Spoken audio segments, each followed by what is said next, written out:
Saya tuh terharu loh kalau Bapak Ibu Saudara datang di ITM. Karena untuk datang ke ITM tuh nggak gampang. Kita capek, macet, belum lagi kalau hujan, gerimis, pokoknya banyak banget gangguannya. Ya, jadi saya tuh terharu kalau Bapak Ibu Saudara tuh mau cari hadirat Tuhan. Ya, sebagai gembala pasti seneng ngelihatnya gitu ya. Kalau Bapak Ibu Saudara bisa datang sama-sama nyembah, sama-sama doa di tempat ini. Itu suatu kesenangan. Kalau saya aja senang sebagai gembala, apalagi Tuhan ya. Pasti dia senang ya. Dan kalau dia senang, pasti dia akan berkati Bapak Ibu semua. Ya. Baik, malam hari ini kita mau belajar judulnya agak unik, ketika sepertinya Tuhan tidak peduli. Ya, seringnya mungkin kita ngalamin ya, aduh mana pertolongan Tuhan, kok Tuhan gak muncul-muncul ya, kok Tuhan kayaknya jauh ya, aku udah doa berbulan-bulan, bertahun-tahun kok kayaknya kayak gak didengar Tuhan ya. Jadi ketika sepertinya Tuhan gak peduli. Nah nanti kita mau belajar. Nah ini kisah yang saya ambil dari cerita Lazarus. Ya, kita tahu Lazarus ya. Bukan Zakeus ya, Lazarus ya. Karena ada cerita guru sekolah minggu kan, dia salah nyebut Lazarus. Jadi ada rombongan Tuhan Yesus berjalan sama muridnya. Tiba-tiba guru sekolah minggunya bilang, seorang yang bernama Lazarus naik ke atas pohon. Nah kemudian dia diprotes sama anak muridnya kan. Kak maaf bukan Lazarus tapi Zakeus. Oh iya kakak belum selesai ngomong. Maksud kakak tiba-tiba Zakeus yang ada di situ berteriak. Hei Lazarus itu bukan tempatmu, turun segera kau. Karena itu tempatku kata Zakeus gitu ya. Jadi sering ketukar tuh Lazarus sama Zakeus. Begitu juga doa. Ada cerita doa yang suka ketukar. Ada seorang ibu berdoa di awal tahun dia berdoa, Tuhan aku minta tahun ini aku dapat dompet yang gemuk dan tubuh yang kurus katanya. Nah ternyata dia juga lanjutkan doanya, jangan seperti tahun lalu Tuhan kau campur adukan karena yang terjadi terbalik katanya. Jadi bukan dompet yang gemuk dan tubuhnya kurus tapi terbalik. Tubuhnya gemuk, dompetnya kurus katanya. Ketukar. Oh kencang banget tuh yang ketawa tuh. Pernah ngalamin ya Pak? Oke, kita belajar tentang Lazarus yang dibangkitkan. Ya ini dari Yohanes 11 ayat 1 sampai 44. Saya mau kita baca secara bergantian ya, supaya powerful. Oke, saya baca ayat yang pertama, nanti Bapak Ibu Saudara yang kedua, dan seterusnya kita bergantian. Boleh ditampilkan ya ayat pertama saya akan bacakan, Lazarus dibangkitkan. Ada seorang yang sedang sakit namanya Lazarus, ia tinggal di Betania, kampung Maria dan adiknya Marta.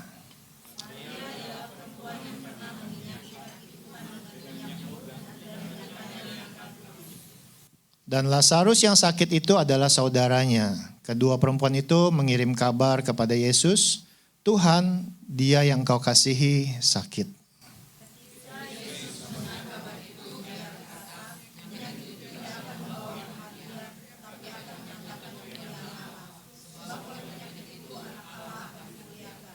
Ayat kelima, Yesus memang mengasihi Marta dan kakaknya dan Lazarus.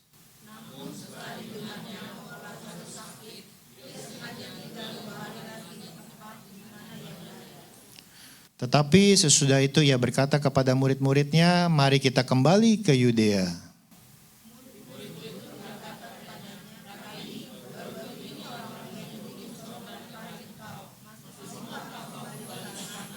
Jawab Yesus, bukankah ada 12 jam dalam satu hari? Siapa yang berjalan pada siang hari, kakinya tidak terantuk, karena ia melihat terang dunia ini.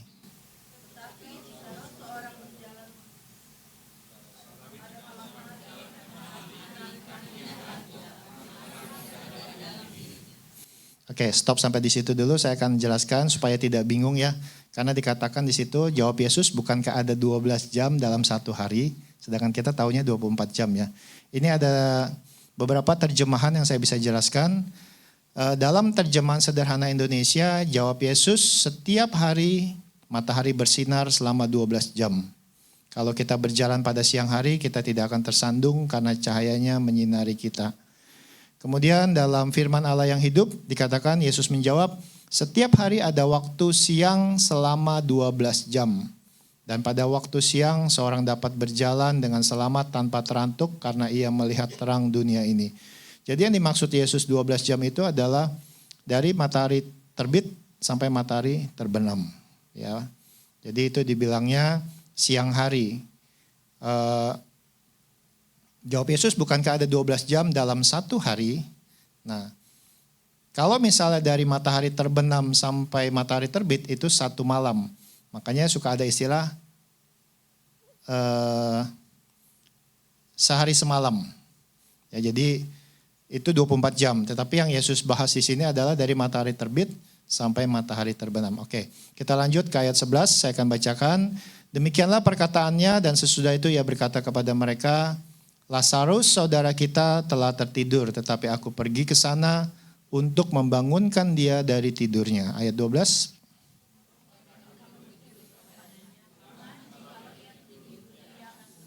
Tetapi maksud Yesus ialah tertidur dalam arti mati, sedangkan sangka mereka Yesus berkata tentang tertidur dalam arti biasa.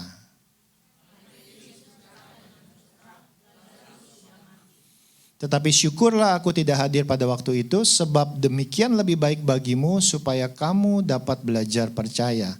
Marilah kita pergi sekarang kepadanya.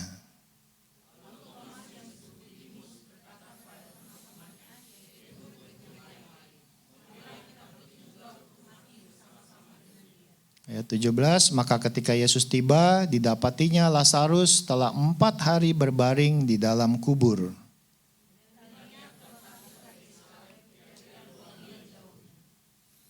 Di situ banyak orang Yahudi telah datang kepada Marta dan Maria untuk menghibur mereka berhubung dengan kematian saudaranya.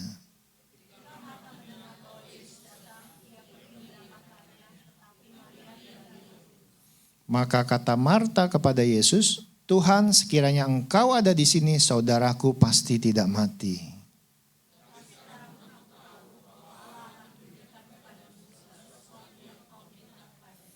Kata Yesus kepada Marta, saudaramu akan bangkit.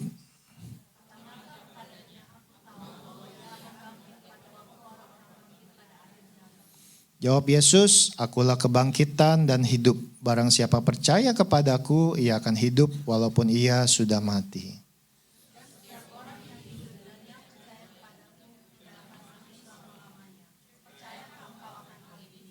Jawab Marta, ya Tuhan, aku percaya bahwa engkaulah Mesias anak Allah, dia yang akan datang ke dalam dunia.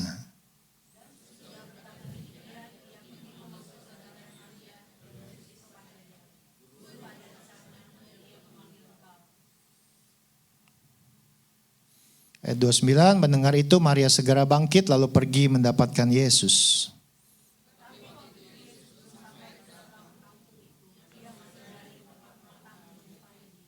Ketika orang-orang Yahudi yang bersama-sama dengan Maria di rumah itu untuk menghiburnya, melihat bahwa Maria segera bangkit dan pergi keluar, mereka mengikutinya karena mereka menyangka bahwa ia pergi ke kubur untuk meratap di situ.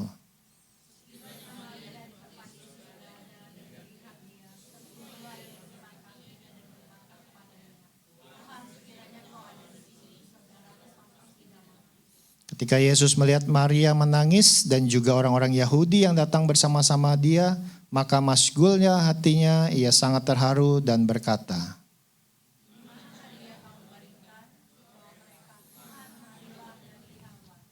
maka menangislah Yesus.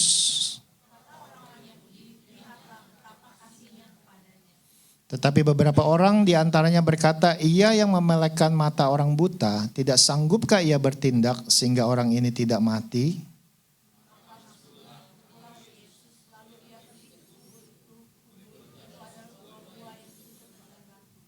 Kata Yesus, angkat batu itu.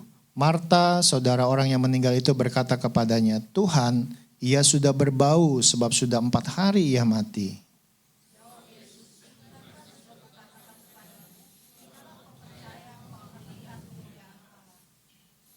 Ayat 41, maka mereka mengangkat batu itu, lalu Yesus menenggada ke atas dan berkata, Bapa, aku mengucap syukur kepadamu karena Engkau telah mendengarkan aku.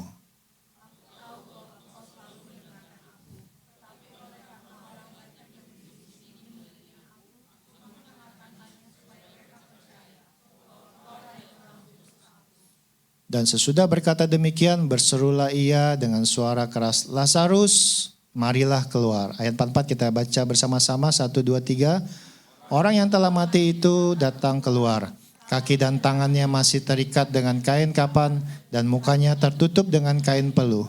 Kata Yesus kepada mereka, bukalah kain-kain itu dan biarkan ia pergi. Ya, di sini kita bisa belajar banyak poin-poin yang disingkapkan oleh firman Tuhan. Kalau kita melihat dalam konteks saat kita menghadapi masalah yang sepertinya berat, pahamilah bahwa seringkali Tuhan belum selesai dengan hidup kita. Ia belum berikan tanda titik, ia baru berikan tanda koma. Dalam spiritual journey kita, jangan terlalu sering kita cepat mengambil kesimpulan dan putus asa serta protes sama Tuhan. Ya, kita melihat bahwa di situ ada beberapa poin yang dikatakan di ayat 15 tadi, tetapi syukurlah aku, kata Yesus, tidak hadir pada waktu itu, sebab demikian lebih baik bagimu supaya kamu dapat belajar percaya. Seringkali kita mengalami kayaknya kok Tuhan gak peduli ya, tetapi justru disitulah Tuhan sedang melatih kita untuk percaya. Nah kemudian juga ada dikatakan di ayat 19, di situ banyak orang Yahudi telah datang kepada Marta dan Maria untuk menghibur mereka berhubung dengan kematian saudaranya. Dikatakan di situ banyak orang Yahudi. Ya artinya banyak orang-orang yang juga tidak suka sama Yesus hadir di situ. Nah, disitulah Yesus berkesempatan untuk menunjukkan bahwa dia anak Allah. Nah, nanti kita akan bahas satu persatu. Kemudian juga dikatakan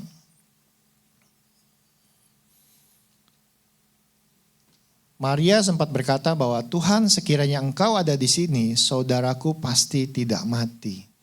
Jadi ada semacam protes. Seringkali dalam kehidupan kita juga, Tuhan, kalau aja Tuhan tolong, pasti ini gak akan terjadi.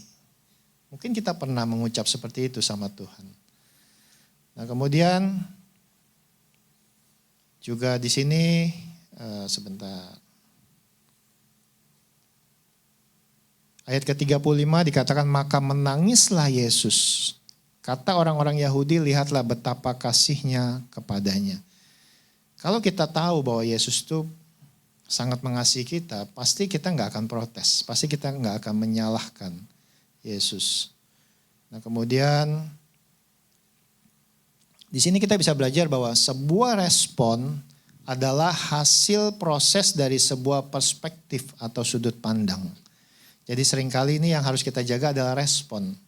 Ya, sebuah respon adalah hasil proses dari sebuah perspektif atau sudut pandang. Di mana sebuah perspektif akan sangat menentukan rasa percaya kita. Dan rasa percaya kita akan menentukan ketaatan kita untuk bertindak. Dan ketaatan kita akan menarik kuasa Tuhan untuk bersama-sama bekerja menghadirkan mujizat. Dan kuasa mujizat akan mengubahkan kehidupan kita. Nah ini step by stepnya seperti itu. Dimulai dari sebuah respon. Makanya pada saat Tuhan memberikan atau mengizinkan sesuatu terjadi di dalam kehidupan kita, respon kita lah itu menentukan kita jadi pemenang atau enggak. Nah pada saat kita punya respon yang positif, maka ada rasa percaya. Bahkan rasa percaya yang besar. Jika ada rasa percaya yang besar, maka akan ada tindakan untuk mentaati. Jika ada ketaatan, maka akan menarik kuasa Tuhan. Pada saat ada kuasa Tuhan, maka ada mujizat. Dan pada saat mujizat Tuhan terjadi, itu akan mengubahkan hidup kita. Jadi respon itu sangat penting. Begitu juga sebaliknya. Jika sudut pandangnya negatif, maka tidak ada rasa percaya. Dan jika tidak ada rasa percaya, maka mustahil untuk taat. Jika tidak taat, maka tidak akan bisa menarik kuasa Tuhan. Jika tidak ada kuasa Tuhan, maka tidak ada mujizat. Dan jika tidak ada mujizat, maka hidup tidak akan berubah. Jadi catat baik-baik, respon kita itu sangat penting. Yaitu menentukan kita mengakhiri sebuah pertandingan dengan baik atau tidak. Itu dimulai dari respon. Nah jadi kita harus percaya saja dengan perspektif yang positif. Seperti Yohanes 20 ayat 29 dikatakan, berbahagialah mereka yang tidak melihat namun percaya. Udah pokoknya percaya aja. Kalau kita kenal hatinya Tuhan, mau seperti apapun masalah yang terjadi, kita akan tahu bahwa Tuhan mengasihiku. Ya.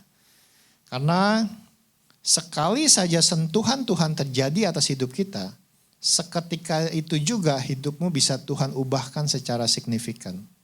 Ya, jadi sekali aja sentuhan Tuhan terjadi atas hidup kita, seketika itu juga hidup kita itu bisa Tuhan ubahkan secara signifikan. Rumah tanggamu bisa dipulihkan, ekonomimu bisa diangkat, karirmu dipromosikan luar biasa, sakitmu sembuh seketika, jodohmu tiba-tiba hadir di luar dugaan. Utang-utangmu selesai dengan cara yang ajaib. Orang-orang baik menghampirimu. Anak-anakmu dipakai Tuhan luar biasa.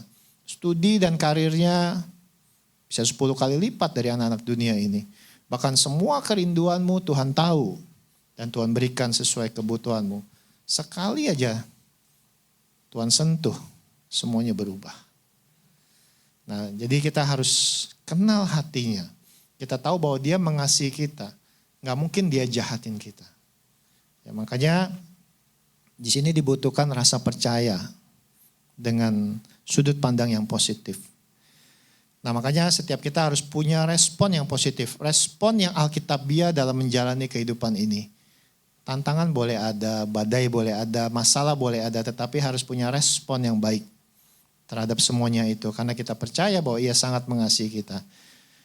Nah, apa yang terjadi di dalam kehidupan kita seringkali semuanya itu merupakan kemasan. Ya, kalau kemasan kita nggak tahu isinya. Makanya kalau kita terima paket, kita lagi beli online kan suka disuruh unboxing. Supaya kita, karena kita nggak tahu di dalamnya pecah atau enggak, produknya rusak apa enggak. Karena di dalam kemasan itu tidak terlihat. Nah seringkali cara Tuhan pun seperti itu. Dia kasih segala sesuatu terjadi itu seperti sebuah kemasan. Kita nggak pernah tahu isinya. Padahal isinya itu kado yang terindah buat kita. Dalam kehidupan perjalanan saya bersama Tuhan, saya pun sering mendapati hal-hal yang sepertinya nggak enak ya, sepertinya berat ya, sepertinya kok kenapa begini ya, udah melayani Tuhan kok dapatnya kayak begini ya. Udah memberikan yang terbaik buat Tuhan kok malah dapatnya begini ya. Udah ngasih persembahan yang terbaik pun kok kayaknya jadi begini ya. Tapi kalau kita kenal Tuhan, kita tahu hatinya Tuhan, kita akan percaya pasti ini ujung-ujungnya buat kebaikan. Pasti ujung-ujungnya ini promosi. Pasti ujung-ujungnya ini Tuhan mau memberkati saya. Kalau kita kenal hati dia. Dan sekian lama ikut Tuhan dan berulang kali mendapatkan hal-hal yang gak enak, saya tahu ujung-ujungnya buat kebaikan saya. Ada satu statement bilang gini, kalau Tuhan menghancurkan rencana kita, itu artinya Tuhan tahu kemungkinan besar rencana tersebut akan menghancurkan hidupmu. Ya, jadi kalau ada rencana-rencana kita dihancurkan Tuhan, jangan marah dulu. Karena Tuhan lebih tahu rencana itu bisa menghancurkan kita. Ya, jadi semakin kita kenal hatinya Tuhan, kita akan tahu bahwa segala sesuatu terjadi itu pasti ada maksud Tuhan yang baik.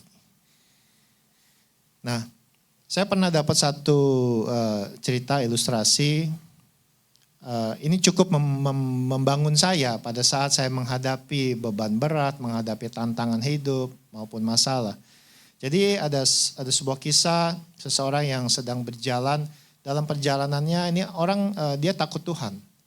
Tiba-tiba Tuhan izinkan ada batu besar di hadapan dia dan dia nggak bisa melanjutkan perjalanannya. Kemudian dia tanya Tuhan, Tuhan apa yang kau mau dengan batu ini bagiku? Tuhan bilang dorong batu tersebut. Nah singkat cerita dia dorong batu tersebut, sehari gak bergerak, seminggu gak bergerak, sebulan gak bergerak, setahun gak bergerak. Sampai akhirnya dia protes sama Tuhan karena kesabarannya habis. Dia tanya sama Tuhan, Tuhan apa maksudnya? Tuhan kasih batu besar sehingga perjalananku terhambat. Tetapi Tuhan bilang, anakku, tahukah engkau bahwa aku mengasihimu? Tidakkah engkau sadar pada saat ini otot-ototmu mulai besar, tenagamu mulai kuat. Pada saat dia melihat benar tangannya udah mulai keker, kakinya keker, badannya kuat. Tiba-tiba dalam sekejap cukup Tuhan jentikan tangannya, batu itu hilang. Tapi dia punya kekuatan yang luar biasa. Artinya begini, buat Tuhan mengangkat sebuah beban hidup atau masalah di depan kita itu gak sulit. Cukup dia jentikan tangan dia, masalah itu hilang. Nah masalahnya adalah, maukah kita menuruti? Kan Tuhan bilang, gak suruh pindahin itu batu. Tuhan cuma bilang dorong itu batu. Nah orang tersebut mendorong dengan tujuan untuk memindahkan batu tersebut. Tuhan gak bilang suruh pindahkan, Tuhan cuma bilang dorong. Pada saat didorong, dia punya kekuatan yang luar biasa. Otot-ototnya semua menjadi kuat karena dilatih. Nah itulah terkadang cara Tuhan. Nah pada saat saya dalam perjalanan hidup mengalami beban di depan mata atau tantangan atau masalah, saya selalu ingat cerita tersebut. Buat Tuhan ngangkat masalah tersebut gak susah. Seperti Tuhan angkat batu di depan orang tersebut. Itu gak sulit. Mau detik ini pun dia bisa. Tapi pasti ada maksud Tuhan dengan apa yang Tuhan taruh di depan kita. Supaya kita kuat, supaya kita lebih berhikmat, supaya kita lebih berpengalaman, supaya kita dididik, supaya kita tidak jatuh di lubang yang sama. Nah itulah cara-cara Tuhan mendidik kita. Makanya apapun yang Tuhan kasih di depan kehidupan saya selalu percaya. Pasti tujuannya baik. Ya. Nah dengan begitu, kita akan mengasihi Tuhan dengan lebih lagi. Dan saya sangat yakin Tuhan pasti senang pada saat kita percaya sama Dia. Ya. Begitu juga anak-anak jasmani saya nih. Saya punya 3 anak. Kalau dia percaya sama bapaknya ini, saya pasti bangga. Tapi kalau dia nggak percaya sama bapaknya, itu menyedihkan sekali. Sama seperti Bapa di surga kan. Kalau kita percaya sama dia, dia pasti bangga. Ya. Nah, 1 Yohanes 4 ayat 16 berkata demikian.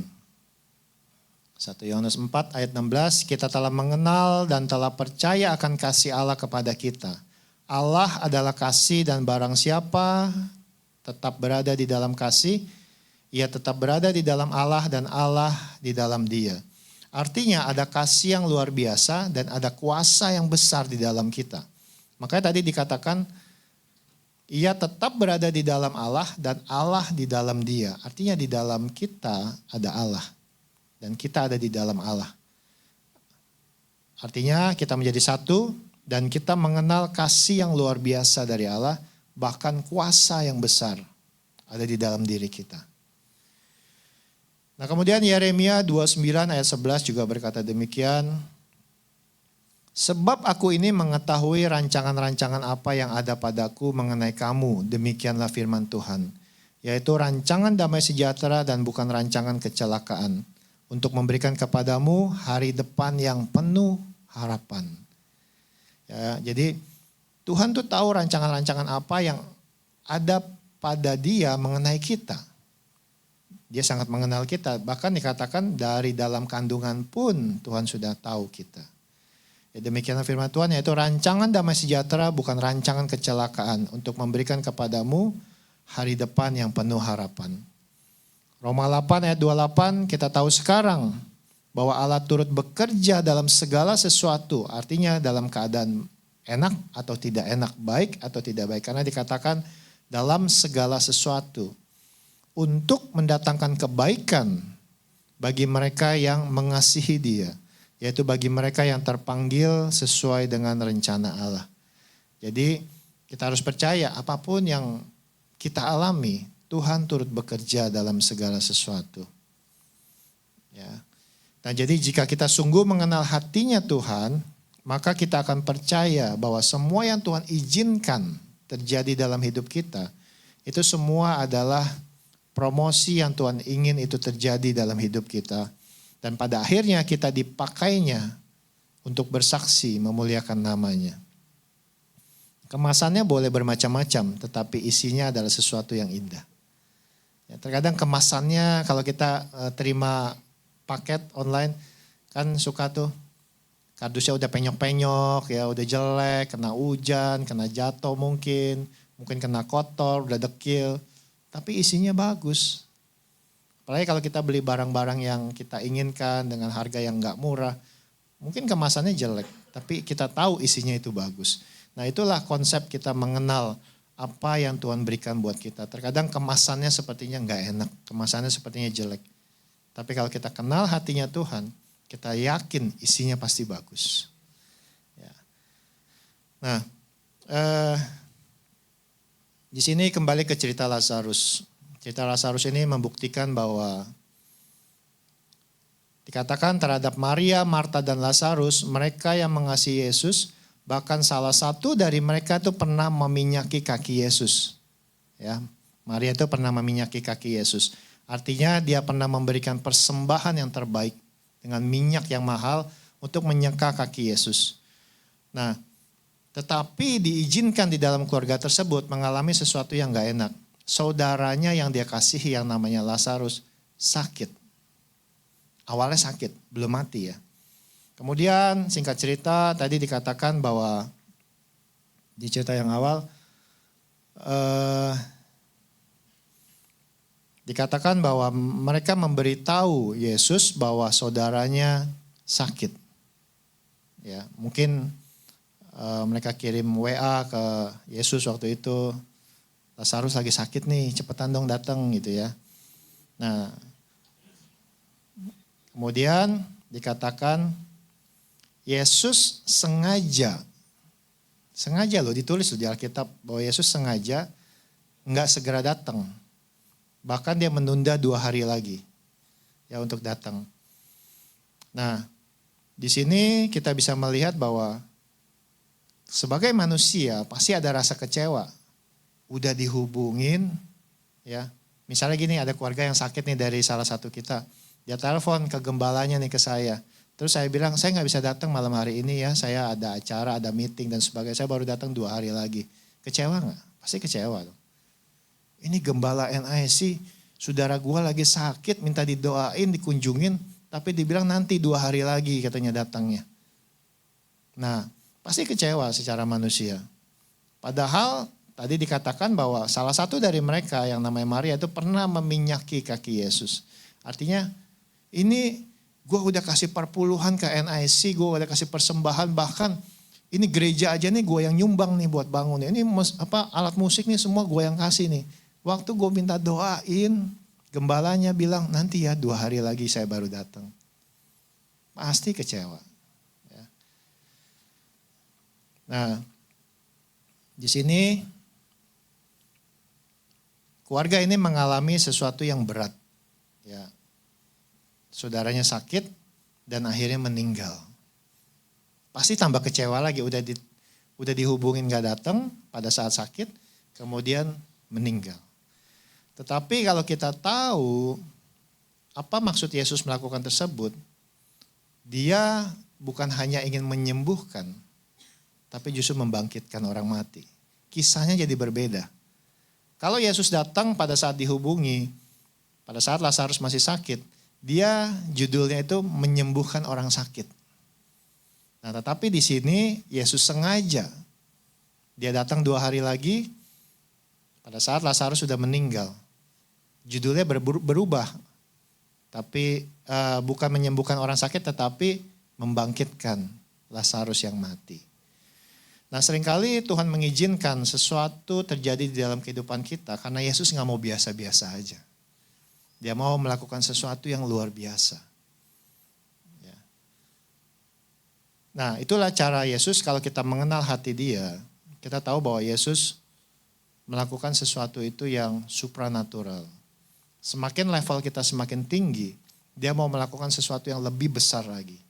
Mungkin kita berkata, Tuhan, aku udah melayani Tuhan di atas mimbar ini. Tapi kenapa ya ada tantangan seperti ini? Saya mau katakan, Tuhan sedang rancangkan sesuatu yang lebih besar dalam hidup kita. Mungkin kita berkata, Tuhan aku sudah memberikan yang terbaik buat gereja, buat rumah Tuhan. Tetapi kenapa ya usahaku kok sekarang sepertinya digoncang? Saya mau katakan, Tuhan mau berikan sesuatu yang lebih besar lagi. Ya. Makanya cerita Lazarus ini membuktikan bahwa Yesus tuh gak mau main yang biasa-biasa. Dia semakin hari mau mainnya yang luar biasa. Semakin naik levelnya, semakin naik levelnya. Karena dia mau membentuk kita, semakin hari semakin luar biasa. Nah, kalau ada dari kita yang mengalami kondisi-kondisi seperti ini, saya mau katakan bahwa Tuhan sedang memakai hidup kita. Yang suatu ketika itu akan menjadi sebuah kesaksian. Karena kita melihat dunia ini terus berputar kan. Setiap angkatan silih berganti. Ya, yang tua lewat pulang, lahir yang muda, nanti begitu terus setiap angkatan silih berganti. Tuhan butuh mulut kita untuk terus menyaksikan bahwa ada Tuhan yang luar biasa. Sehingga nanti dari turun-temurun cerita itu akan terus berlanjut. Makanya kenapa Tuhan terus melakukan banyak mujizat. Ya, sampai hari ini mujizatnya gak pernah berubah. Seringkali, makanya saya sering tanya kan, siapa mau mujizat di sini? Pasti mau kan? Berarti harus ketemu jalan buntu dulu. Siapa mau ketemu jalan buntu di sini? Pasti nggak ada yang mau. Padahal tadi bilang mau mujizat kan. Kalau ditanya siapa di sini yang mau terima mujizat kesembuhan? Saya. Ya harus sakit dulu. Masa orang sehat dikasih kesembuhan? Orang nggak sakit kok. Ya. Nah, jadi mujizat itu seringkali kayaknya enak. Padahal nggak enak awalnya. Ya. Karena orang yang ketemu jalan buntu itulah yang butuh pertolongan Tuhan, butuh mujizat. Tetapi di balik itu ada sebuah kesaksian yang luar biasa. Makanya dari zaman ke zaman banyak masalah-masalah yang relevan sama zamannya. Ya. Kalau kita melihat sekarang zaman yang udah modern, masalahnya beda lagi daripada zaman yang sebelum-sebelumnya. Tapi dari masalah yang terjadi, Tuhan lakukan banyak mujizat. Nah, Mazmur 55 ayat 22 berkata demikian, serahkanlah kuatirmu kepada Tuhan, maka Ia akan memelihara engkau. Tidak untuk selama-lamanya dibiarkannya orang benar itu goyah. Ya, jadi kalaupun kita ketemu jalan buntu, kita butuh mujizat, Tuhan sanggup lakukan itu. Ya, makanya dikatakan tidak untuk selama-lamanya dibiarkannya orang benar itu goyah. Janjinya enak ya, tetapi ingat ada satu penekanan. Tidak untuk selama-lamanya dibiarkannya orang benar itu goyah. Orang benarnya harus jadi rema dalam hidup kita. Jadilah orang benar. Maka janji Tuhan dia gak akan bikin kita goyah.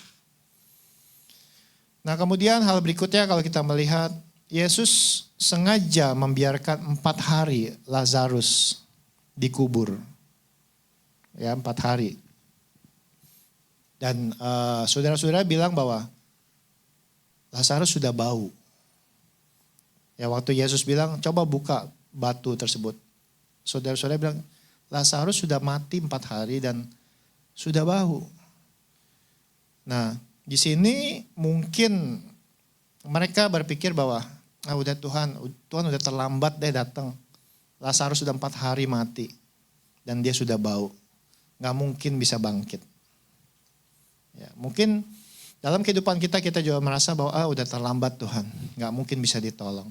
Tuhan keluargaku udah berantakan, udah hancur, nggak mungkin bisa ditolong. Tuhan bisnisku udah porak-poranda, nggak mungkin bisa ditolong. Tuhan terlambat datang. Tuhan anakku udah benar-benar liar, nggak bisa ditolong lagi. Aku udah relakan, udah deh Tuhan nggak mungkin bisa tolong. Mungkin kita berkata seperti itu. Tapi kalau kita belajar dari cerita Lazarus ini, ya. Mengapa Yesus sengaja membiarkan 4 hari Lazarus dikubur? Ya, dan itu sudah bau. Tadi kita lihat dalam cerita tersebut bahwa dikatakan banyak orang Yahudi di sana. Mereka adalah musuh bebuyutannya Yesus karena mereka nggak suka sama Yesus. Nah, orang Yahudi itu percaya jika orang mati, rohnya itu masih ada di sekeliling jasadnya itu kurang lebih 3 hari. Makanya Yesus diamkan sampai lebih dari 3 hari. 4 hari dia dikubur. Nah artinya apa? Artinya supaya apa yang Yesus lakukan itu nggak disanggah sama orang Yahudi. Kalau Yesus membangkitkan Lazarus pada hari kedua, hari ketiga, mereka akan sangka, oh jelas aja rohnya masih di situ kok. Tetapi Yesus lakukan itu 4 hari pada saat Lazarus sudah mati. Nah, orang Yahudi punya kebudayaan seperti itu, dia percaya 3 hari rohnya itu masih ada di sekitar situ. Saya rasa orang-orang Chinese juga masih percaya ya kalau mati katanya masih ada di depan rumah, ntar ada di teras, ntar ada di mana gitu ya. Berapa hari. Nah itu kepercayaan. Nah jadi kita bisa belajar di sini bahwa mungkin kita merasa Tuhan itu terlambat menolong. Tetapi sebenarnya Tuhan ingin orang-orang sekeliling kita itu semakin mengenal kuasa dan kasih Tuhan. Tuhan ingin membuktikan bahwa ia sanggup melakukan perkara yang mustahil. Ya, di mana orang-orang tersebut seringkali menganggap kejadian-kejadian yang sebenarnya Tuhan kerjakan tuh hanyalah sebuah mungkin kebetulan atau sebuah hal yang biasa-biasa. Kan seringkali gini, kalau kita kesaksian sama orang, ada beberapa orang pasti akan berpikir, itu mah kebetulan lah. Apalagi anak-anak zaman modern sekarang yang semuanya rasional. Mereka berpikir, itu mah kebetulan aja lah.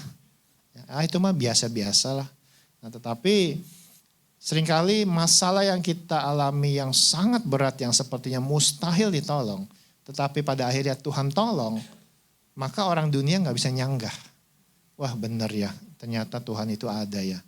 Benar ya ternyata yang lu percaya itu yang namanya Yesus bisa ya nolong ya. Nah itulah yang membuat orang akhirnya mau kenal siapa Yesus. Lewat masalah-masalah yang mungkin kita alami berat. Makanya jangan pernah goyah pada saat kita mengalami seperti tadi ada batu besar sepertinya dalam kehidupan kita. Percaya kita sedang dilatih.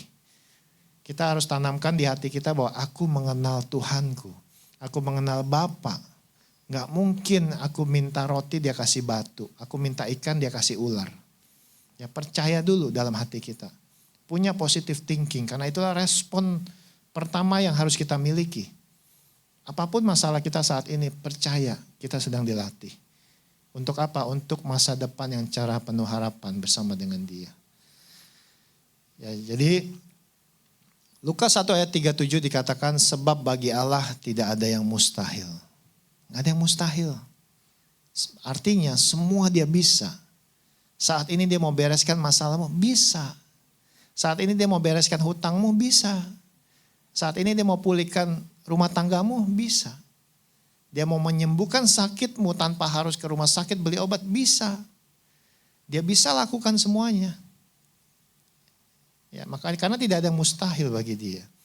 Ya, tetapi kalaupun kita harus melewati proses, itu artinya Dia ingin kita kuat, Dia ingin kita dilatih. Dia ingin kita tunjukkan kepada orang dunia bahwa ada Tuhan loh yang nolong. Ada Tuhan yang bekerja. Ya, itulah cara Tuhan.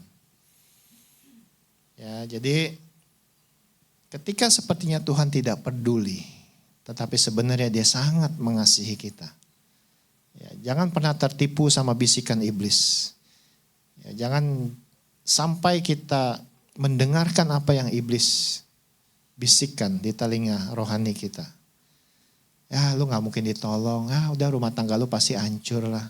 Ya udahlah bisnis lu pasti gak akan berkembang. Udahlah anak-anak lu pasti berantakan semua. Nah, jangan dengarkan itu. Bapak gak pernah seperti itu. Ya, baik. Belajar sesuatu ya malam hari ini. Amin. Ya, saya undang tim worship untuk naik yuk.